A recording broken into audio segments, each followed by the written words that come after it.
Olá, hoje vamos falar sobre saúde, gestão hospitalar e os desafios de transformar o atendimento médico em políticas de administração.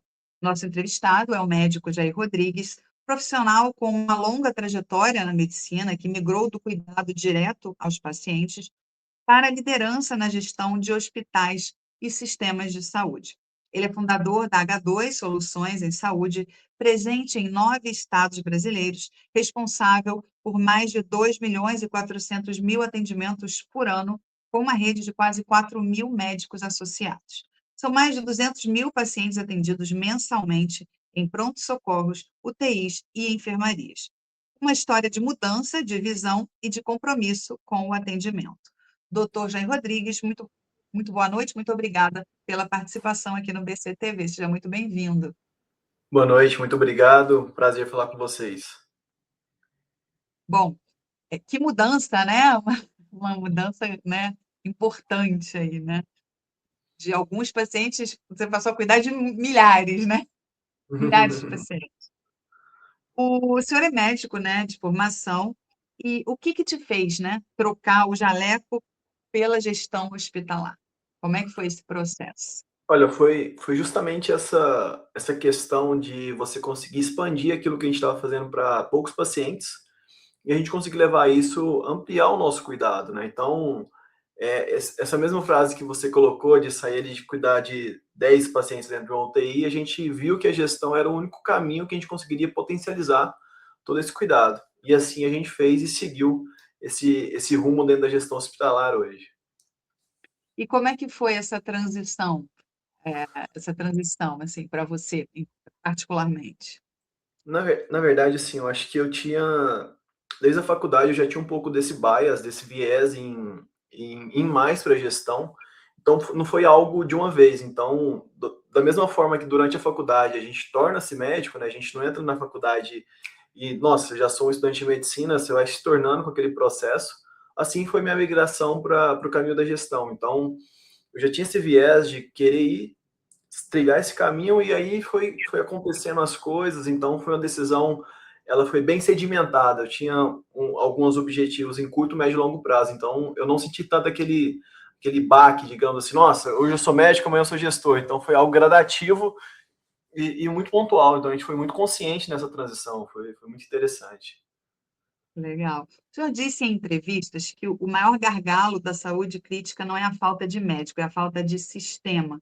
O que o senhor quis dizer para quem está nos assistindo, né, para que as pessoas compreendam, assim? Pode explicar tranquilamente aí.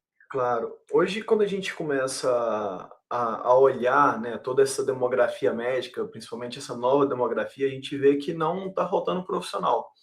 Às vezes está faltando esse profissional ser bem realocado, né? E principalmente ele ser bem sistematizado.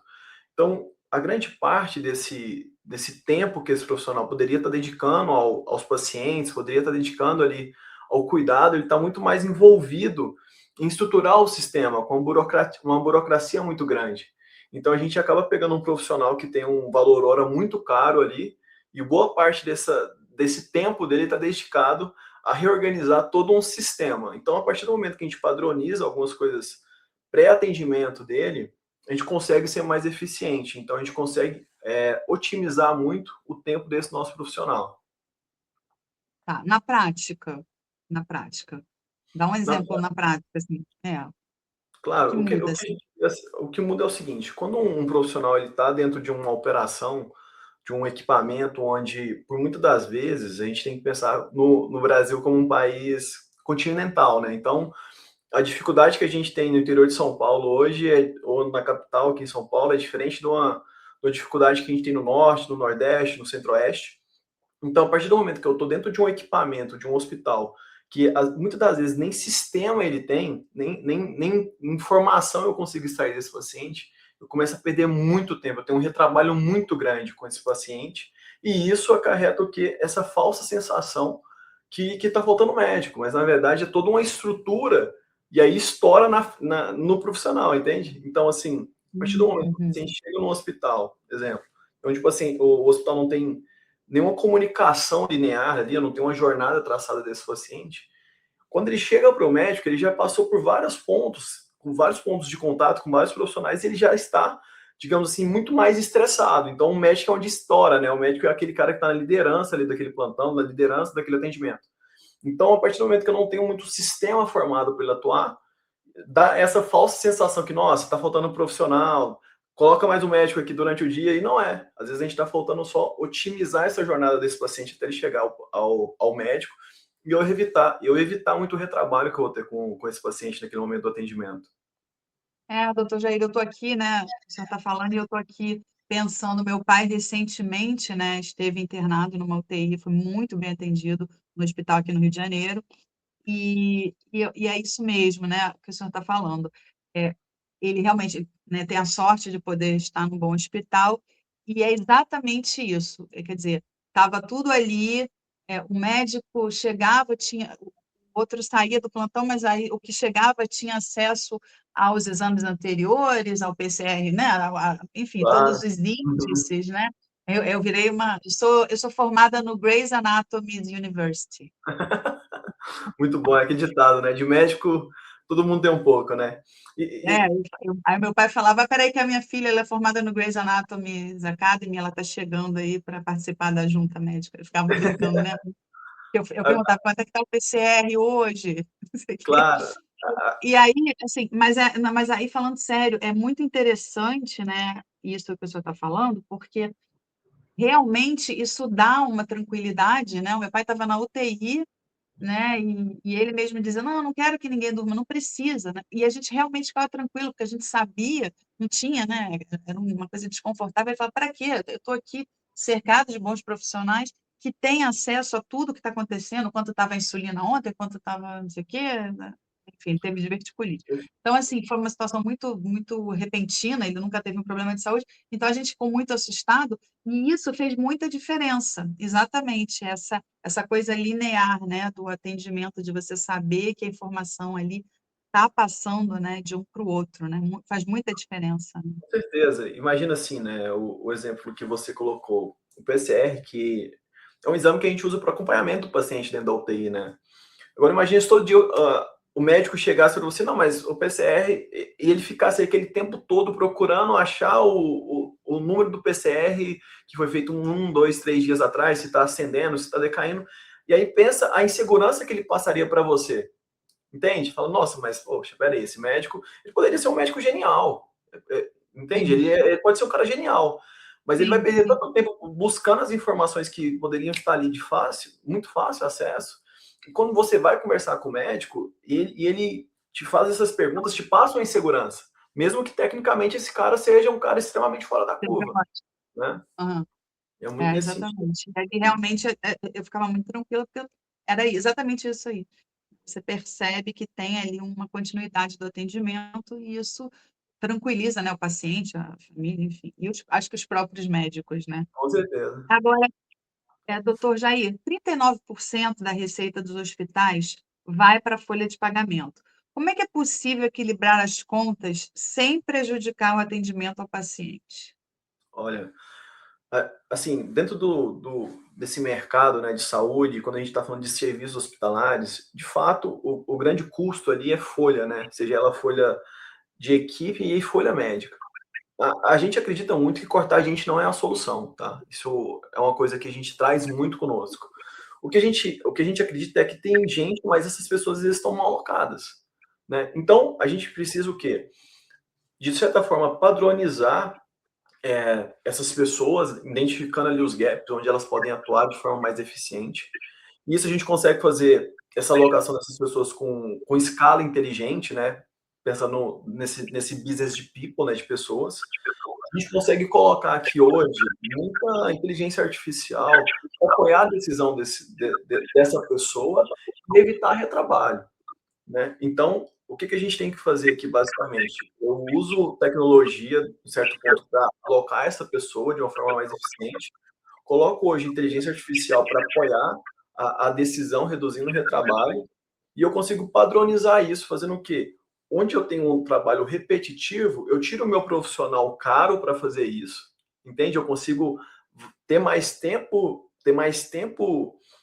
disponível para ele fazer aquilo que ele performa melhor, né?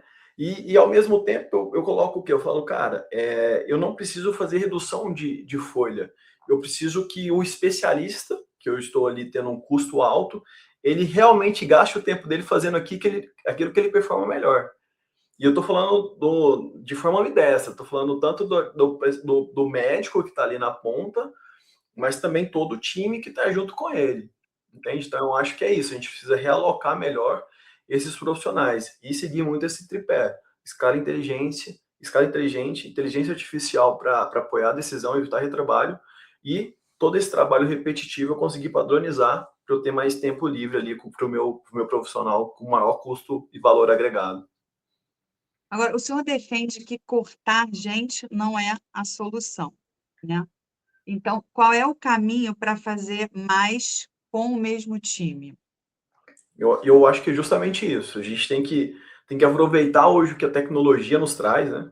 Então, se eu tenho aqui hoje uma inteligência artificial que eu posso me apoiar nas decisões, automaticamente eu evito o retrabalho, né? E tudo aquilo que é repetitivo, se eu padronizo, então meu tempo ali disponível para tal ação, para atender um paciente, eu vou ter um tempo mais disponível e automaticamente eu vou ser mais eficiente, né? Então eu consigo dar mais atenção para o paciente ali na ponta, justamente fazendo essas mudanças, né? Eu acho que esse é o tripé, eu acho que esse é o tripé que a gente precisa seguir.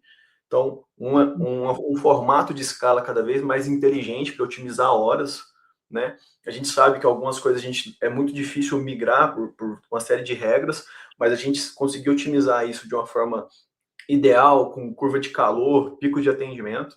A IA para ajudar esse cara a tomar essa decisão, evitar retrabalho, e tudo aquilo que é repetitivo eu padronizo. Basicamente o Uhum, tripé que a gente acredita muito que pode trazer eficiência na ponta. maravilha. Ah, doutor Jair, o senhor nasceu em Anápolis, né, e entrou na medicina com bolsa de estudos. O senhor reconhece em entrevistas e palestras que a educação é a principal ferramenta de ascensão social. Eu gostaria que você falasse sobre isso a partir da sua própria experiência. Olha, eu acredito muito nisso porque eu sou o produto disso, né? Do produto do quão a educação, ela bem aplicada, ela é de fato a principal ferramenta de ascensão e democratização social que a pessoa encontra, né? Então, isso eu Uhum. vivi na pele, né? Então, consegui fazer medicina, graças a Deus, com a bolsa do estado de Goiás. E isso serviu também de exemplo, não só para mim, mas para meus irmãos, para toda uma geração. Então, vieram meus irmãos, hoje, meu irmão do meio é advogado, meu irmão caçula faz medicina, nossos primos todos já estão na faculdade, outros já são advogados, outros já estão se preparando para fazer medicina também. Então, eu acho que a educação é isso, né? Ela promove essa mudança estrutural na vida do indivíduo, como uma pessoa, na vida do indivíduo, na vida da família dele, né? O núcleo familiar, dos familiares e também esticando até mais na sociedade que ele está inserido, né? Então, quando a gente vem de um local que normalmente a gente tem baixo acesso a N coisas, quando a gente vê um colega ali que, pô, esse cara cresceu comigo fazendo a mesma coisa, às vezes na mesma escola e, cara, ele está fazendo uma faculdade, isso serve também para a pessoa ver que é alcançável, né? Então eu acho que isso rompe ali uma barreira que eu gosto muito de acreditar que é essa barreira invisível da sociedade. O estudo ele permite fazer isso, né? Então eu Sim. sou um defensor assim ferrenho sobre a educação. Acho que isso é de fato algo que muda totalmente a vida da sociedade, né? A vida da sociedade de fato. Sem dúvida. Inclusive, durante a faculdade, o senhor deu aula, organizou eventos para pagar os estudos, né? Muito interessante. O que que essa luta, né, te ensinou aí sobre gestão? Olha, Está a, diretamente ligado, né? é, Provavelmente. na verdade, assim, o que foi muito interessante para a gente, no meu caso, é porque como eu precisei desenvolver outras habilidades para me manter numa capital, isso me abriu o leque. Então, eu estava ali muito focado naquela caixinha ali do estudo da medicina técnica, né? Que é apaixonante, assim, é um negócio que é muito envolvente. Mas ao mesmo tempo eu precisava desenvolver outras skills ali, porque eu estava organizando um evento, então eu precisava entender um pouco mais sobre negociação. Isso me fez sair muito da zona de conforto, então conversei com muito profissional, não só de Goiás, mas isso me permitiu conhecer profissionais do Brasil inteiro. e aí você começa a ver uma forma diferente de enxergar saúde, de enxergar a medicina, né? Porque isso em 2017, 2018, hoje gestão ela é mais falada, né? Agora em Sim, 2016, 17, 18, apesar de pouco tempo, era algo que não é explorado. Então, isso me permitiu conhecer muita gente e isso pavimentou, de fato, assim, toda a minha carreira, no curto, no médio e no longo prazo. Então, hoje, às vezes, eu encontro uma pessoa que, cara, eu troquei e-mail com esse cara em 2017, 2018, que antes, quando eu fui diretor de hospital, eu tive contato com esse cara. Então, assim, isso é muito interessante. Então, essa, essa dificuldade, digamos assim, me empurrou um pouco mais a desenvolver essas outras habilidades, né? Então, foi muito legal. Foi uma experiência acabou bacana. gerando muitas oportunidades, né, de aprendizado, né, Com certeza. Com certeza Agora, mesmo. em 2022, o senhor fundou a H2 Saúde, né? E por que que você começou justamente pela gestão de UTI e pronto-socorro? Por que Boa. essa escolha? É, durante a faculdade, justamente pela bolsa, eu fui inserido ali no ambiente de terapia intensiva para cumprir uma parte dessa contrapartida do programa que foi me ofertado. E eu escolhi a UTI porque a gente não tem muita noção, né, no começo da faculdade, o que são as áreas. Mas eu achava muito interessante o ambiente, né, um ambiente totalmente diferente. Então, eu fiquei por muito tempo dentro da UTI. E eu acho que foi esse movimento. Tinha um grande professor que era intensivista, que é intensivista, e eu consegui acompanhá-lo por bastante tempo. E aí, quando eu entro na UTI, eu vejo, não, pera, aqui é o local onde mais se exercita a liderança, porque você tem ali todo um time, né? É um dos locais que mais eu consigo ver eficiência versus custo, resultado do hospital no total. Então, isso me permitiu começar trabalhando nessa área. E logo conheci o Dr. Guilherme, que é diretor técnico da H2, sócio fundador, e é um intensivista muito, muito qualificado.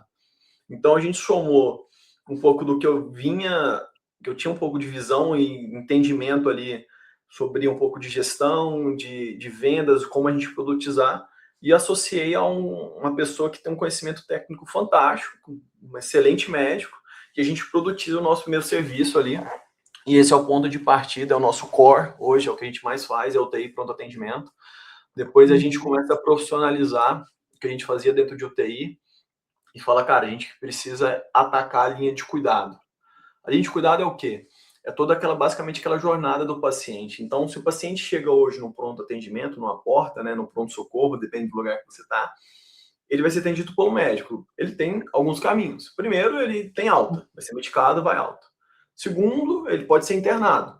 Nessa internação, ele pode ir para a enfermaria, que é um local que a gente atua também. Ou então, ele já pode Tá. subir direto para a UTI. Então, a gente Uhum. padronizou o nosso olhar, nosso foco, nosso pareto mesmo, onde a gente atua com maior eficiência e com maior afinco dentro dessa linha de cuidado. E para nós é a parte mais apaixonante do hospital, né? É onde eu consigo, de fato, trazer também muito resultado para o Salvar paciente vidas. e também para o nosso contratante, né? Onde a gente consegue mudar o ponteiro do hospital de fato ali.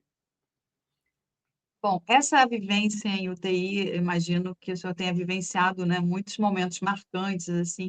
E tem algum caso que te marcou mais, assim, né, de você ver um paciente, que de repente, né, vocês salvaram, assim, imagino muitos, né, mas teve algum que te marcou em particular? Nossa, tem um que é bem interessante, que a mãe dele me manda mensagem assim, direto, graças a Deus, falando que sempre está colocando a gente em oração. Esse paciente marcou muito porque era um paciente muito jovem, a família muito desacreditada, né, num cenário muito crítico, assim, conturbado, onde a gente era bombardeado por Oi, informações. voltamos. Ah, desculpa. Voltou? Doutor Jair, me ouve? Oh, escuta, escuta. Deixa eu checar aqui qual é, se é um problema aqui do Rio de Janeiro ou em São Paulo. Eu escuto bem.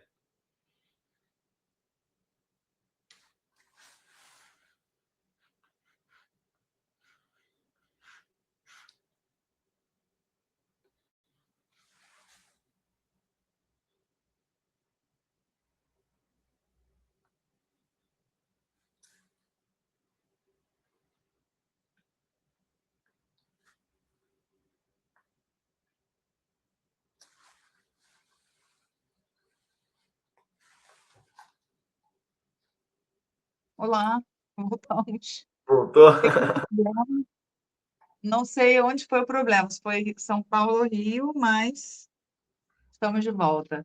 Doutor Jair, o senhor ia contar sobre o caso que te marcou. Pode começar de novo, porque eu não ouvi nenhum pedaço. É, tem um caso que é muito interessante de um paciente que a mãe, inclusive, me manda mensagem até hoje, assim, falando que sempre coloca a gente em oração. Isso é muito gratificante, me marcou muito, assim, porque foi um paciente que a gente estava num momento muito crítico da saúde, né, onde a gente tinha ali uma falta de leito associado com muita informação deturpada, de fato, e ela chegou muito desacreditada, sabe? Então, eu percebi que isso é uma questão que foge ali da técnica ali no dia a dia, né, que à medida que a gente ia falando: "Olha, tá evoluindo bem, tá passando bem", ela começou a acreditar no processo, né, eu acredito que essa acreditação dela teve um papel fundamental nessa evolução, que foi uma evolução muito difícil também. O paciente ficou conosco mais de 60 dias internado e Olha, graças a Deus saiu, passou por um tempo de reabilitação e, pô, recebi várias fotos dele, recebi fotos de aniversário e tudo mais. E é engraçado porque às vezes a família ela tem um carinho especial com o médico que está ali na ponta, mas muito do desfecho negativo, né? Às vezes, quando a família sim, perde um ente, ela é muito carinhosa com a equipe, assim, é um negócio que sempre me marcou muito. gratificante. E esse foi um resultado exponencial de resultado de positividade, digamos assim. E sempre ela manda, acho muito interessante. Acho que foi uma das coisas que mais me marcou, assim. Mas o que mais me marcou em UTI, de fato, vou te falar bem a verdade, nós fomos implantar um hospital em um estado, e ali naquele momento tinham 2 hospitais ali. Ali ficou muito claro também para mim por que que eu queria ir para esse caminho de gestão.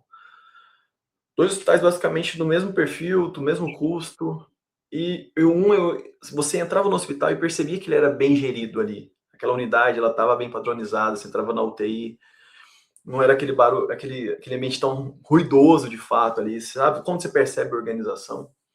E ao mesmo tempo ia num outro hospital, que eu não conhecia, então não tinha nenhum viés ali naqueles hospitais, que também tinham a mesma quantidade de receita, assim, eram perfis semelhantes, eram hospitais, entre aspas, até concorrentes. E um hospital bem gerido tinha uma performance muito boa. Esse hospital aqui, bem gerido, chegava a emprestar medicamento para esse hospital que estava mal gerido.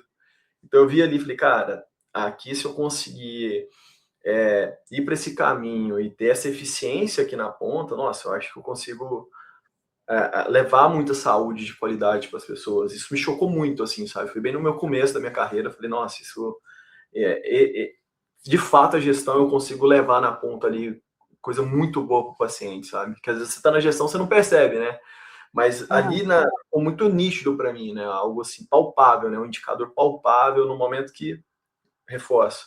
Gestão não era tão falado como hoje. sim, sim. Doutor Jair, o que que significa esse modelo plug and play que a H2 usa e por que que ele assusta e atrai tantos os hospitais? Atrai tantos hospitais. Na verdade, porque esse modelo a gente não para a operação do hospital, né? Ela é de fato algo que a gente pega e pluga ali no dia e a gente consegue fazer uma virada muito rápida, né? Depende muito da necessidade do nosso contratante. Então, a nossa grande meta é fazer que o hospital ele não sinta nada dessa transição, que ele não sinta nada, nenhum ruído dessa operação. Então, é de fato o modelo que a gente consegue hoje, devido à grande tecnologia, uma padronização muito boa, a gente consegue fazer essa virada de chave, digamos assim, sem o hospital não sentir e principalmente os pacientes não sentirem também, que isso é muito importante para nós. Né? Então, o paciente não entender que está tendo mudança ali estrutural para a gente é um indicador muito bom. Então, a gente conseguiu, de fato, chegar nesse formato que a gente consegue fazer, virar dessa chave, sem que, de fato, a operação pare, né? Que é uma operação que não pode parar. Não pode parar, Sim, né? sim, O atendimento tem, você sim. não pode parar. Então, essa padronização dos processos, ela é muito importante, né? Ela muda muito o dia a dia de um paciente que chega grave, por exemplo, né? Totalmente, totalmente. Hoje a gente, novamente, num país gigantesco como o nosso, uma diversidade muito grande, a gente não pode deixar o paciente grave à mercê da tomada de decisão de um médico, né? De ter só ter esse olhar do médico nessa decisão. A gente precisa, de fato, de um protocolo para orientar tudo isso, né? O protocolo, o que ele faz normalmente? Ele vai pegar aquele atendimento metrificando aqui nota 6 e eu vou levar ele para um atendimento nota 8,5. Entende? Então, assim, eu tento tirar todo esse viés, todo esse erro, entre aspas, humano, para levar para dentro desse protocolo. Né? Então, Uhum. a padronização ela serve muito para isso. Né? A gente não pode deixar o paciente crítico à mercê, né, da tomada de decisão. Né? Existe um processo, um protocolo a ser cuidado, um padrão de pensamento exigido para cada tomada de decisão do paciente dentro da unidade hospitalar. Agora, o senhor já disse que informação de qualidade em tempo real salva vidas, né? Como é que a tecnologia entra na sala de emergência, na prática, assim? Olha, assim, como que a gente percebe? A informação na tomada de decisão ela é extremamente importante hoje, né, dentro de um processo onde tempo é vida, né? Tempo é vida. Então, se eu perco muito tempo buscando informações ali para tomada de decisão, automaticamente eu estou perdendo vida, né? Então, dentro das principais patologias que acometem, que evoluem o paciente tanto para óbito, uma das principais causas de internação dentro de leite de terapia intensiva, que é a sepse, né? Ela justamente ela está extremamente ligada ao tempo de tomada de decisão do profissional. Então, um produto que a gente conseguiu levar, que foi muito interessante, né, que é a tele-UTI, mas também o telegrave, que é o emergencista, né, o intensivista à disposição 24 horas por clínico para fazer essa interconsulta, que é o médico-médico, ele serve justamente para isso. O médico que está ali na ponta ali já discutir com o especialista, falar, olha, o paciente chegou assim, assim, assim, assim, eu estou pensando nisso, qual a primeira tomada de decisão. Então, essa troca de informação também, essa troca de experiência, a gente consegue levar muito resultado na ponta.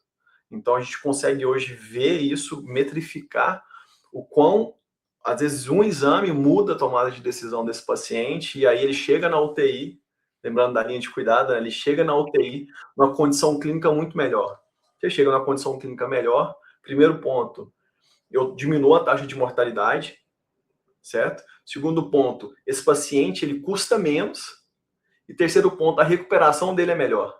Então, assim, é a tempestade perfeita, né? A tomada de decisão rápida, ela consegue levar ali, de fato, o paciente no melhor momento, a depender do prognóstico que ele tiver. Salva vidas na prática, né? O que é o high-tech virar high-touch? Ah, sim. Tem tecnologia, mas continua sendo humano? Olha, pensa o seguinte, hoje o médico ele gasta muito tempo com burocracia, né? Então, quanto mais tempo eu perder preenchendo papel, quanto mais tempo eu preencher coletando informação novamente, quanto mais tempo eu preencher procurando os exames que às vezes está perdido ali no sistema, quanto mais tempo eu perder com isso, menos tempo eu tenho com o paciente. Então, se eu venho com a tecnologia, eu consigo padronizar isso, empacotar isso, e o médico vai perder menos tempo com burocracia, procurando exame, automaticamente eu tenho mais tempo com o paciente. Né? Lembrando que a gente está num sistema que, como eu falei, a gente começou a conversa justamente por isso. O sistema, ele empurra o paciente para o médico, né? Então, se o sistema tá bem organizado, se eu estou com tecnologia, padronização de atendimento e chega, o médico não perde muito tempo com esse retrabalho, automaticamente ele vai ter mais tempo com o paciente. Então, ele vai conseguir discutir mais com o paciente, ele vai conseguir examinar melhor o paciente, né? Porque hoje, quando a gente está nas unidades hospitalares, o que a gente ouve dos pacientes, é que o médico não encostou nele. Mas grande parte não é por má vontade do médico, é o sistema pressionando ele ali, né, para ele ser ágil. Então, e isso Sim. automaticamente tem um colateral. Então, se eu perco menos tempo com burocracia, digitação e etc e tal, eu vou ter mais tempo. Então, eu escuto melhor o paciente, eu faço uma escutativa melhor, eu examino esse paciente com mais detalhe, encosto no paciente, que é muito importante também. Então, é por isso que é o conceito que a gente adota é, quanto mais tecnologia, mais eu vou ser humano. Que é o contrário do que as pessoas estão pensando, né? As pessoas estão achando que quanto mais tecnologia eu tiver, menos humano eu vou estar. Não, é o contrário. Se eu tenho mais tecnologia, então high-tech, mais contato humano eu vou ter, mais high-touch é você. é verdade. Agora, doutor Jair, as glosas das operadoras chegaram a 16% em 2024. Isso é o mesmo que tirar dinheiro do leito do paciente? Olha, assim, a questão aqui é, a glosa ela é um dinheiro que deveria estar na operação, né. Então, o paciente ele não vai sentir, ele não vê planilha, ele não vê o que está sendo glosado, mas ele sente isso no curto, no médio e no longo prazo. Ele não consegue ver ali uma planilha e tudo mais, mas de fato o sistema vai sentir isso, né. Então é um Uhum. dinheiro que deveria estar na operação que não está. É, o senhor tem mais de 3.000 médicos credenciados, né, na sua empresa. Como é que você mantém toda todo esse povo engajado, motivado? A gente tem um princípio muito norteador na empresa. Primeiro, todas as nossas decisões, elas são pensadas com foco no paciente. A partir do momento que eu coloco o paciente na tomada de decisão, todas as minhas decisões macro, micros, elas são orientadas com isso. Então isso a gente passa para os médicos, né? E como que a gente passa isso com os médicos? Como tanto eu quanto o Dr. Guilherme vivemos isso na pele, a gente sabe o que é um plantão, a gente sabe o que é dormir, às vezes num plantão pesado, que você não consegue descansar, às vezes você está num repouso muito ruim, com a qualidade muito ruim. Então a gente formata Uhum. a empresa da forma que nós, como médicos, gostaríamos de trabalhar. E a gente passa essa imagem, essa mensagem para o médico, que ali na ponta, de fato, se ele colocar o paciente, o foco nele, todas as tomadas de decisões, elas vão estar alinhadas. E nosso desafio com a empresa é justamente manter essa galera engajada com esse viés, com esse pensamento. Olha, a gente montou a empresa que a gente gostaria de trabalhar. Por isso, hoje a gente tem educação continuada, a gente tem hoje um treinamento de liderança para aqueles médicos que querem desenvolver um perfil mais de gestão assistencial. A gente hoje tem inúmeros benefícios, tem Total Pass para esses médicos, a gente hoje tem desconto com várias concessionárias, parceria com algumas instituições financeiras. Então, tudo isso para trazer de fato ali para o cara a maior qualidade possível para ele estar disposto a atender da melhor forma o paciente. Certo. Agora vocês atuam em 9 estados, né. Qual foi o maior desafio, assim, de levar a gestão para lugares tão distantes? Acho que o maior desafio hoje, de fato, é a logística, né? A gente encara uma logística e uma diferença cultural. Então, no começo, a gente precisou adaptar muito até a linguagem das pessoas, elas são diferentes em estados diferentes. Então, a gente teve primeiro esse viés logístico, né, de encarar essa operação, mas a gente teve uma mudança de perspectiva muito boa. O que a gente hoje conseguiu, graças a Deus, em todo o estado a gente conheceu muita gente boa, muita gente que agregou, que agrega muito para a empresa, que agrega para nós como gestores, e a gente conseguiu extrair isso e levar para dentro da empresa. Então, foi no começo um desafio, né, essa questão cultural barra logística, e eu acho que a gente conseguiu transformar esse limão numa limonada, e hoje muito nas nossas lideranças, elas são de estados diferentes, então isso também traz uma discussão cada vez melhor, né? Um enriquecimento da discussão, e a gente consegue colher bons frutos com isso. O senhor defende que a saúde não deve ser percebida como um luxo, mas como um direito de todos, né. Como é que é possível tornar isso uma realidade e, na sua visão, qual é a maior ineficiência dos hospitais atualmente e que ninguém fala, assim? Olha, Coisas que ninguém fala. eu acho que eu fui usuário assíduo do SUS por 24 anos, então, na minha visão, saúde ela tá na nossa Constituição, né? Então, assim, a saúde ela tem que ser de fato ali um direito de todo cidadão brasileiro, né? Então a gente tem que lembrar que o Uhum. SUS ele é universal, ou seja, ele atende todo mundo, ele é integral, ele faz tudo, né? Da atenção básica, à atenção terciária, quaternária.